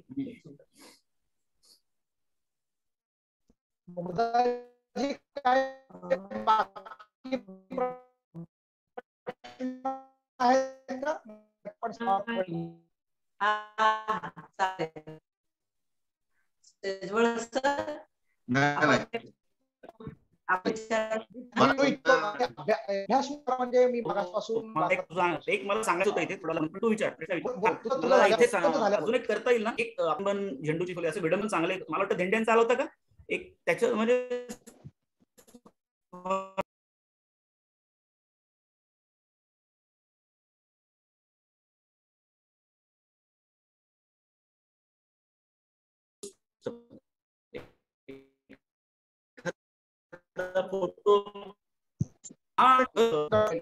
दोन ओळी लिहून जायच्या की म्हणजे उदाहरण दिलं तर थोडंसं पटेल म्हणून, म्हणजे असं काय मला माझं ऐकवायचं असं नाही की ललिता पवारांचं काल हे होतं ना पुण्यतिथी होती का काल. हा तर ललिता पवार मला तेव्हा सगळ्यांना थोडी एक डोळा बारीक. ललिता पवारांवर अक्षर आहे की अभिनय केला की तो सहजी आवडली हे कळले नाही, इतकी नावडली की मला आवडली हे कळले नाही. म्हणजे हे मी म्हणतो की हे सुद्धा एक्सप्लोर करा. नवोदितांना सांगता येईल की शीघ्र कवित्व एखाद्यामध्ये असतो, एक्सप्लोर करा. विडंबन विनोदी आणि काहीही वावडं नाहीये. गझलला तर हजल आहे परंपरेमध्ये. खरं म्हणजे ना परंपरेमध्ये नाही केलं असं काही नाहीच, ते आपल्या गतीने आपल्याला मांडायचंय. थोडस हे विडंबनाचं हे दोन लक्षात ठेवावं आणि टेक करावं एक्सप्लोर. आपला तर स्वभाव असेल तर घाबरू नये. आणि अजून एक सांगता येईल माझा स्वतःचा अनुभव, बोलता बोलता आठवलं की अनवट छंदामध्ये जर सुचलं तर ते असू शकतं बरं का, ते छंदात असू शकतं असं सांगितलं जातं तुम्हाला, जसं मलाही सांगितलं गेलं. मग मी ते आदर म्हणून मी शांत राहिलो की ती मग सादर नाही केली कुठे, कारण त्या व्यक्तीचा मान होता की शक्यतो आडलईच्या छंदामध्ये तो एक प्रश्न आहे, पण त्याच्यावर लिहिलं जास्त आता सांगता येणार नाही कारण उदाहरणं दिल्याशिवाय ते आडछंदाचं कळणार नाही. जर सुचलं ना समजा तर ते लिहून ठेवायला काय हरकत आहे. नंतर ते छंदामध्ये किंवा तुमचाच एक अनुभव आल्यावर तुम्ही ते आडलईच्या सुद्धा घेऊ शकता. रसामध्ये नाही. मुख्य मुद्दा असा असतो की तो आडछंद नसेल ना तर रसिकांना त्याची अगोदरच कान उघडे ठेवून सहृदयतेने जसं जसरिकांची आपल्याला अपेक्षा असते तसे कमी असतात. तर आपल्याला आडलई म्हणून आडलईमध्ये ऐकायचं असेल तर एवढं जरा थोडस दुरापस्त होतं मिळणं. पण लिहून ठेवा आणि ते नंतर करा, सादर करा. तर ज्या छंदामध्ये सुचलं आधी असं घाई असते, सर सर सर तुला तर असेल हे कुठल्या छंदात आहे, हे कुठल्या हे आहे का हो, असं दे आहे ना कुठेतरी जवळपास असेल, सुदैवाने ते आलं छंदामध्ये, रुजलं तर पुढची गोष्ट. पण तेही करावं. आडलईच्या छंदामध्ये शीघ्र कवित्व आणि विडंबन हे तिन्ही एक्सप्लोअर करायला काही हरकत नाही, कवितेमध्ये आणि गझलमध्ये. हे जरा थोडं सांगायचं. आपण गेला 1 तास जवळजवळ आपण लय छंद नाद या अनुषंगाने योगेशकडून खूप सुंदर असं भाष्य आपण ऐकतोय. मला वाटतं 1 तासामध्ये हा विषय कव्हर होणारा नाहीये. आपण योगेशजींना पुन्हा सुद्धा आपण या कार्यक्रमामध्ये बोलावं की आपल्याला बरंच काही जाणून घेता येईल याबद्दल अजूनही. खरं म्हणजे मी स्वतः सुद्धा की अभ्यास म्हणून ही पूर्ण मुलाखत ऐकतोय की याच्यातून बारकावे आपल्याला काय काय टिकता येतील, काय काय घेता येतील. बऱ्याच गोष्टी आपल्याला माहित नसतात, काही माहित असल्या तरी अर्धवट माहित असतात, पण अभ्यास म्हणून आपण नेहमी सतत शिकत असतो. तर त्या दृष्टीनेच खरं म्हणजे या मुलाखतीकडे मी पाहिलं तर खूप छान असं आपल्याला ह्याच्यातून मिळतं की एकतर छंद हे साध्य आहे, लय आणि नादपूर्ण कविता हे साध्य आहे. हे आपण योगेशनी छान प्रकारे साधन आहे, छंद हे साधन आहे आणि लय आणि नादपूर्ण कविता आशय पूर्ण करणं हे साध्य आहे. छान. त्यानंतर म्हणींचा सुद्धा आपण चांगल्या प्रकारे कसा उपयोग होतो की त्यात ते हे समजावून सांगितलं आणि वेगवेगळे आशय कसे हाताळले पाहिजे कवितांमध्ये हे आपण छान समजावून सांगितलं. प्रेमात पडा कवितेच्या किंवा आस लागली पाहिजे, आपण काहीतरी शिकू शकतो. प्रेमात पडा, आस लागली पाहिजे. त्यानंतर आज मी म्हटलं आज जी धग लागते ना विनंती करेन गुरुला आज लागली पाहिजे. आज धग लागते. ओके. कारण की आजच्या विषयाशी संबंधित जे काही लेखन किंवा लेख साहित्य जर तुम्हाला सापडेल, जरी भले आम्ही ते वाचलेलं असू देत, तर ते आम्हाला फॉरवर्ड करा. आम्ही नवोदितांपर्यंत पोहोचवण्याचा नक्की प्रयत्न करतो. नक्की मला आठवण करा. मी आता जे उल्लेख केले ना नक्की मी आठवण करेन. छानपैकी तुम्ही सांगितलं की मुसलसल गझल जेव्हा असते तेव्हा एका शेराचा अर्थ दुसऱ्या शेरावर जर अवलंबून होत असेल तर त्याला असं तुम्ही गीतिका शब्द वापरू शकता. ही छान आम्हाला एक संकल्पना तुमच्याकडून आम्हाला ऐकायला मिळाली. आणि मुक्त छंद या विषयी सुद्धा आपण चांगलं भाष्य केलं. मी योगेशजींचे पुन्हा मनापासून इथे आभार मानतो. म्हणून ते 4 प्रकार जरा थोडे, पण मी नाव सांगू शकतो का? शुभांगी पातुरकर मुक्त छंदावर खूप छान विवेचन आहे त्यांचं. त्याच्या दृष्टीने नक्की. तुम्ही विडंबना सारख्या कवितांवर पण चांगलं भाष्य केलं की तो एक आपण त्यापासून विचार केला जात नाही बऱ्याचशा वेळा. पण झेंडूची फुले सारखे जर तुम्ही आम्ही कविता संग्रह वाचले तर यातून आपल्याला नक्कीच प्रेरणाही मिळू शकते. आजच्या कार्यक्रमाचा आपल्याला हाच फायदा की सर्वांग दृष्टीने नाद, लय, छंद आणि वेगवेगळ्या प्रकारातल्या किंवा वेगळ्या आशयातल्या कविता कशा सौंदर्य घेऊन पुढे येऊ शकतात, आपण त्याचा अभ्यास कसा करू शकतो या दृष्टीने नवोदितांना नक्कीच आजच्या मुलाखतीचा उपयोग होईल असं मी सांगू इच्छितो मनापासून. मी अध्यक्ष या नात्याने, काव्यप्रेमी गझल मंच अध्यक्ष या नात्याने पुन्हा एकदा आपणा सर्वांचेच योगेशजी वैद्य, मिलिंद शेजवळ आणि आमचे मुग्धाजी हे सातत्याने समन्वयक या दृष्टिकोनातून मुलाखत गझल प्रतिभाची छान संयोजन नेहमीच करत असतात. त्यांचं मला कौतुक करावं असं वाटतं. आणि औपचारिकरित्या या कार्यक्रमाचं, या गझल मुलाखतीचं मी सांगता करावी अशी मुग्धाजींना विनंती करतो. धन्यवाद. धन्यवाद सर. खूप सुंदर. गेले तासभर आपण वैद्य सरांकडून छान मार्गदर्शन घेतलं. आपण छंदशास्त्र आणि छंदशास्त्रावर आपल्याला पूरक काय काय वाचायला मिळेल साहित्य आणि कोणाकोणाचं मार्गदर्शन त्यांनी घेतलं उत्तम प्रकारे, त्यांनी जे लेखन कोणाकोणाचं अनुभवलं त्यांचं पण काही लेख आपल्या मुलाखतीमध्ये आले. नक्कीच आम्हाला हे प्रेरणादायी ठरणार आहे की आपण याचा अभ्यास केला पाहिजे, सराव केला पाहिजे. आणि छंद आपल्याला काय म्हणूया, छंदाचं, कवितेचं किंवा गझलेचं प्रेम आपल्याला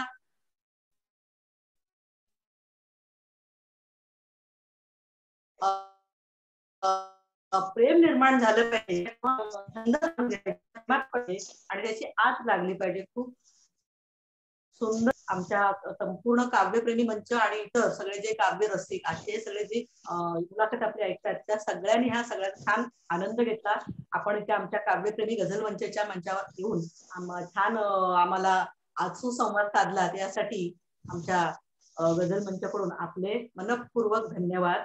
तसेच आजचे आमचे या गझल मंचचे अध्यक्ष जोशी सर त्यांनी सुद्धा छान सुरुवातीला अगदी शुभेच्छा संदेश देऊन आम्हाला मार्गदर्शन केलं आमच्या काव्य समूहाची जी वाटचाल आहे, गझल मंचची जी वाटचाल आहे, त्याबाबत मार्गदर्शन केलं आणि छान मुलाखतीमध्ये पण सहभाग घेतला. त्यासाठी जोशी सरांना सुद्धा मनपूर्वक धन्यवाद. आमच्या आपले काव्यप्रेमी मंचचे राज्याध्यक्ष, राज्य सचिव तसेच तंत्रज्ञ म्हणून सोबत असणारे नेहमी बाविस्कर सर हे नेहमी आमच्या सोबत मुलाखतीसाठी उपस्थित असतात, पण आज काही कारणास्तव ते उपस्थित नाहीयेत, तर त्यांना सुद्धा आजच्या या मुलाखतीमध्ये मी मनपूर्वक धन्यवाद देते. आमचे मुख्य मुलाखत समन्वयक श्री डॉक्टर मिलिंदजी शेजवळ सर यांची खूप या कार्यक्रमासाठी खूप मेहनत असते, म्हणजे अगदी आयोजन, त्याचं व्यवस्थापन आणि सगळं, म्हणजे अगदी पोस्टर तयार करण्यापासून सगळी मेहनत सरांची असते आणि त्यांच्या मार्गदर्शनाखाली मी सुद्धा या कार्यक्रमाची तयारी करत असते. त्यासाठी डॉक्टर शेजवळ सरांना सुद्धा मनापासून धन्यवाद. आणि आजच्या ह्या कार्यक्रमासाठी आमचे बाविस्कर तर